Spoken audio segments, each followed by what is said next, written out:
ಈ ಬಾರಿನೂ ಆ ಥರದೊಂದು ಈ ಬಾರಿ ಏನಾಯಿತು, ಅಚಾನಕ್ಕಾಗಿ ಒಂದು ಸಂಗತಿ ನಡೆದೋಗ್ಬಿಡ್ತು. ಅದ್ರ ಪರಿಣಾಮ ಒಂದಷ್ಟು ವ್ಯತ್ಯಾಸಗಳಾಗಿತ್ತು. ಅದನ್ನು ಸರಿಪಡಿಸೋಕ್ಕೆ ನಾನು ಕೂಡ ಅಲ್ಲಿಗೆ ಹೋಗಿ ಭೇಟಿ ಮಾಡಿ ಬಂದಿದ್ದೇನೆ. ವಿಶೇಷ ಅವ್ರ ಜೊತೆ ಕೂತ್ಕೊಂಡು ಒಂದು ಸಭೆನೂ ಕೂಡ ಆಯೋಜನೆ ಮಾಡಿದ್ದೇವೆ. 17ನೇ ತಾರೀಕು ಒಂದು ಪ್ರಮುಖವಾದಂಥ ಕೆಲವು ಪ್ರಮುಖರ ಜೊತೆ ಚರ್ಚೆ ನಡೀತಾ ಇದೆ. ಅದಾದಮೇಲೆ ವಾಟರ್ ಬೋರ್ಡ್ನೊಳಗಡೆ ಒಂದು ಮೀಟಿಂಗ್ ಮಾಡಿ, ಯಾಕಂದರೆ ಇನ್ನೇ ಬೇಸಿಗೆ ಶುರು ಆಗಿಬಿಡುತ್ತೆ. ಒಂದು ಶುದ್ಧವಾಗಿರೋಂಥ ನೀರು, ಇನ್ನೊಂದು ನಿರಂತರವಾಗಿ ನೀರು ಕೊಡಬೇಕು. ನಾವು ಬೇಸಿಗೆ ಬಂದರೂ ಕೂಡ ತೊಂದರೆ ಆಗದೊಳಗೆ ಯೋಚನೆ ಮಾಡಬೇಕು ಅಂತೇಳಿ ನಡೆದಿದೆ. ಪ್ರತಿ ಬಾರಿ ನಾವು ಮಾಡ್ತೇವೆ. ಈಗ ಸಡನ್ನಾಗಿ ಒಂದು ಮಳೆ ಬಂದಾಗ ನಮ್ಮ ಮೇಲೆ ಸಮಸ್ಯೆ ಎದುರಾಗಿತ್ತು. ಅದಕ್ಕೆ ಈಗ ಒಂದು ರೂಪ ಸಿಕ್ಕಿದೆ. ಇನ್ನೊಂದು ವಾರದೊಳಗಡೆ ಆಲ್ಮೋಸ್ಟ್ ಈ ಥರದ ಪ್ರಕ್ರಿಯೆಗಳಿಗೆ ಏನೇನು ಚಾಲನೆ ಕೊಡುವಂಥ ಕೆಲಸವನ್ನು ನಾವು ಮಾಡ್ತೇವೆ. ಅಧಿಕಾರಿಗಳು ಈಗಾಗಲೇ ಸೂಚನೆ ಕೊಟ್ಟಿದ್ದೇವೆ.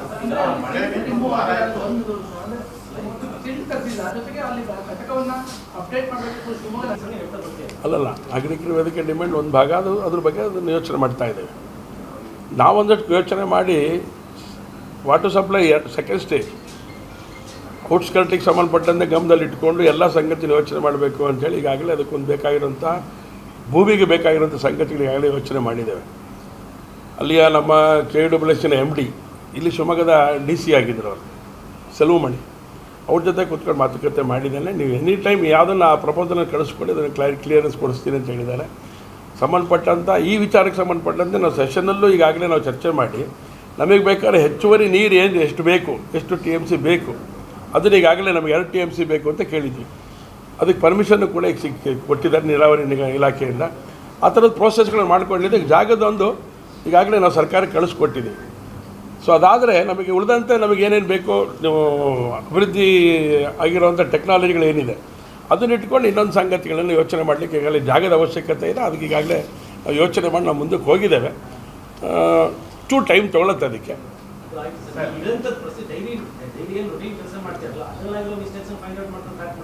ಅಲ್ಲ, ಅದು ಮಾಡ್ತಾ ಇದೆ. ಒಂದು ಸೆಕೆಂಡ್ ಯಾಕೆ ಅಂದರೆ ಅಲ್ಲಿ ಫಿಲ್ಟ್ರ್ ಬೆಡ್ಗಳೆಲ್ಲ ಹಾಳಾಗಿತ್ತು. ಅದು ಟೆಂಡರ್ ಪ್ರೋಸೆಸ್ಗಳನ್ನು ಮುಗಿಸ್ಕೊಂಡು ಕೆಲಸ ಮಾಡಲಿಕ್ಕೆ ಈ ಹಿಂದೆ ನಾವೆಲ್ಲ ಪ್ರಯತ್ನ ಮಾಡಿದ್ವಿ. ಅದಕ್ಕೋಸ್ಕರ ಹಣ ಇತ್ತು, ಹಣದ ಕೊರತೆ ಇರಲಿಲ್ಲ. ಟೆಕ್ನಿಕಲ್ ಪ್ರಾಬ್ಲಮ್ ಆಗಿ ಸಮಸ್ಯೆ ಆಗಿತ್ತು. ಈಗ ಅದೆಲ್ಲದೂ ಆಗಿ ಯಾರು ಕೆಲಸ ಮಾಡಬೇಕು ಅಂತ ತೀರ್ಮಾನ ಆಗಿ ಆ ಕೆಲಸನೂ ಕೂಡ ಈಗ ನಡೀತಾ ಇದೆ. ಅದಕ್ಕೆ ನಿಮ್ಮನ್ನು ಒಂದು ಸರಿ ಆ ಜಾಗ ಕರ್ಕೊಂಡು ಹೋಗ್ತೇನೆ, ಯಾವತ್ತು ಅಂತ ನಿಮ್ಗೆ ಹೇಳ್ತೇನೆ. 24 ಗಂಟೆ ಕುಡಿಯೋಕ್ಕೆ ಇನ್ನೂ ಕೊಟ್ಟಿಲ್ಲ. ಒಂದು ನಿಮಿಷ, ಅದು ಯೋಜನೆ ಅದು. ಅಂದರೆ 24 ಗಂಟೆ ಕುಡಿಯೋಕ್ಕೆ ನೀರು ಕೊಟ್ಟಿದ್ದೀರಾ ಅಂತ ಕೇಳಿದ್ರೆ ನಾವೇನು ಕೊಟ್ಟಿಲ್ಲ. 24 ಗಂಟೆ 24 ಗಂಟೆ ನೀರು ಕುಡಿಯೋದು ಯಾವಾಗ ಕೊಡೋಕ್ಕೆ ಅವಕಾಶ ಇರೋದು ಯಾವಾಗ ಅಂತ ಹೇಳಿದ್ರೆ, ನಮ್ಮದು ಎಲ್ಲ ಮನೆಗಳಿಗೂ ಸಮಗ್ರವಾಗಿ ಹೌಸ್ ಕನೆಕ್ಷನ್ಸ್ ಆಗಬೇಕು. ಅದಾದ ಮೇಲೆ ಅಲ್ಲಿವರೆಗೂ ಕೂಡ ನಾವು ಮೀಟರ್ ರೀಡಿಂಗಿಗೂ ನಾವು ಅವಕಾಶ ಮಾಡಿಕೊಟ್ಟಿಲ್ಲ. ರೇಟ್ ಮೊದಲೇ ಏನು ಅಲ್ಲ, ರೇಟ್ ಮೊದಲಿಂದ ಏನು ಸರ್ಕಾರ ಏನು ನಿಶ್ಚಯ ಮಾಡಿದೆ ಆ ಸರ್ಕಾರ ರೇಟ್. ಆದರೆ ಇವ್ರ ರೇಟ್ ಇದೆಯಲ್ಲ, ಇವ್ರ ರೇಟನ್ನು ಫೈನಲ್ ಮಾಡಿ ನಾವು ಕೊಡೋಕ್ಕೆ ಶುರು ಮಾಡಿದ್ಮೇಲೆ ಅದು ನಿಮಗಿನ್ನೂ ಕಡಿಮೆನೇ ಆಗುತ್ತೆ ಬಿಲ್ಲು.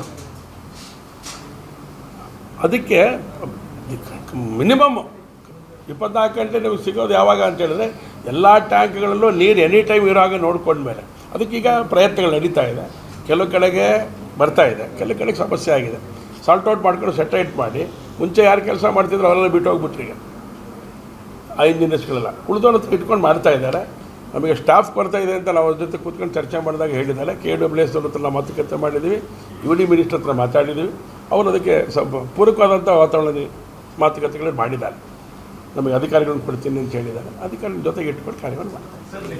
ಅಲ್ಲ, ಅದು ಬೇರೆ ಇದು ಬೇರೆ. ಅದು ಅದು ಹೊಸ ಯೋಜನೆಯೇ. ಅದು ಜಾಗ ಐಡೆಂಟಿಫೈ ಮಾಡಿದ್ದೀವಿ.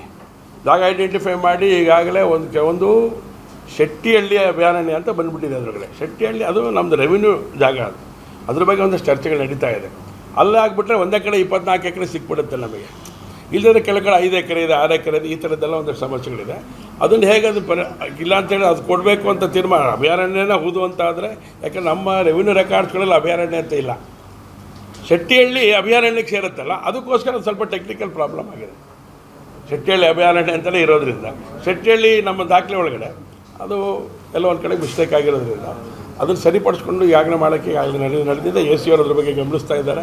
ನಾನು ಅದನ್ನು ಫಾಲೋ ಅಪ್ ಮಾಡ್ತಾ ಇದ್ದೇನೆ. DC ಅವ್ರ ಮೂಲಕ ಸರ್ಕಾರಕ್ಕೆ ಕಳಿಸೋದು. ಅದನ್ನು ಕ್ಲಿಯರೆನ್ಸ್ ಸಿಕ್ಕರೆ ನಮಗೆ ಈ ಉಳಿದಿದ್ದ ಪ್ರೋಸೆಸ್ಸಿಗೆ ಸುಲಭ ಆಗುತ್ತೆ. ಹೌದು, ಇಲ್ಲಿಂದ ನೀರು ತೊಗೊಳ್ಳೋದಿಲ್ಲ ನಾವು. ಅವಾಗ ಕಾದೂರಿನಿಂದಲೇ ತೊಗೊಳ್ಳೋದು.